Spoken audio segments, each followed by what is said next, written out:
an update to a Channel 2 Action News exclusive. A local police chief confirms a former McDonald's supervisor has now been charged with child molestation and other crimes involving a young woman who worked at the restaurant. And the suspect was already on the sex offender registry. Channel 2 investigative reporter Mark Winnie is live at the Clayton County Jail. Mark, the chief says new information came to police after a Channel 2 story in March. That's right, and the new charges are out of Loganville, but we are at the Clayton County Jail because we understand he's been held on an unrelated case here. We begin with reaction from the alleged victim's mom, whom we are blurring to protect the identity of her daughter. It's still rough. She's still dealing with, being a new mom. But today is a different kind of day. It's a day of rejoicing. It's a day of accomplishment. Meaning? He's gone. He's locked up. We spoke to the alleged victim's mom Monday. She says Jamira Sampson impregnated her then 15-year-old daughter. For a story we reported last month, we encountered Jamira Sampson's name in the civil arena. It was in a lawsuit against McDonald's Corporation and others. But this new development involves his name in the criminal arena. New criminal charges, an arena with which he may be familiar. We found Jamira Sampson on sex offender sites.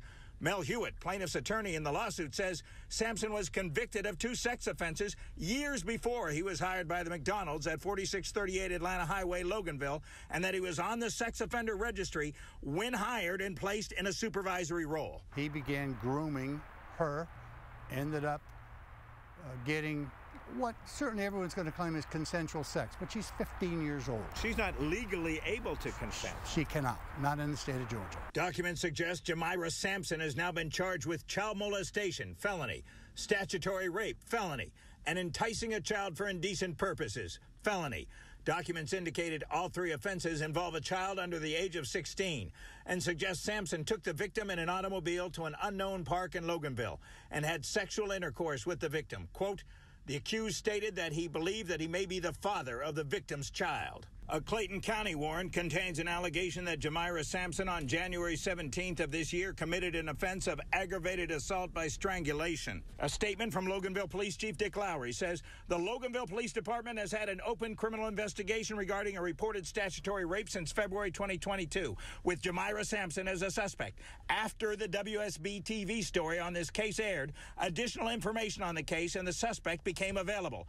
Our detectives pursued the new information, and on Friday, April 21, 2023, were able to secure felony arrest warrants on Jamira Christopher Sampson, 29. I definitely want him to pay for his crime, but it's still bittersweet. We need to heal the country, heal these people. Chief Lowry indicated that at last check, Sampson was in the Clayton County Jail on an unrelated charge. For the March story, by phone, I reached a person who indicated it was Jamira Sampson. He indicated he did work as an assistant manager at McDonald's in Loganville. He suggested a young girl who worked at the Loganville McDonald's lied to him about her age, telling him she was 17, but he did not have a relationship with her or anyone under age. He suggested, though there were 2 charges listed in the lawsuit, both came from one case, and he'd been hardworking and had stayed law-abiding since his release from prison. And for that lawsuit story, we used a statement. Last year, McDonald's implemented its global brand standards, where all restaurants worldwide are assessed and held accountable to a set of standards addressing topics like harassment prevention and workplace safety. A statement attributable to Bruce Vineyard, McDonald's owner-operator, said, the allegations made in this lawsuit are disturbing, and this employee no longer works at our restaurant. My organization has always tried to be a place where everyone feels safe and respected when they come to work. We hold safe and respectful workplace training, and we always have an open door for employees to raise concerns. Now, a spokesman says Jamira Sampson is represented by the Clayton County Public Defender Office on the aggravated assault charge, but the office has no comment on the assault allegation so far. We did reach out by email in case McDonald's wanted to make a new comment. That statement about the global brand standards is attributable to Tiffany Boyd, a senior VP at McDonald's USA. Reporting live, Mark Winnie, Channel 2 Action News.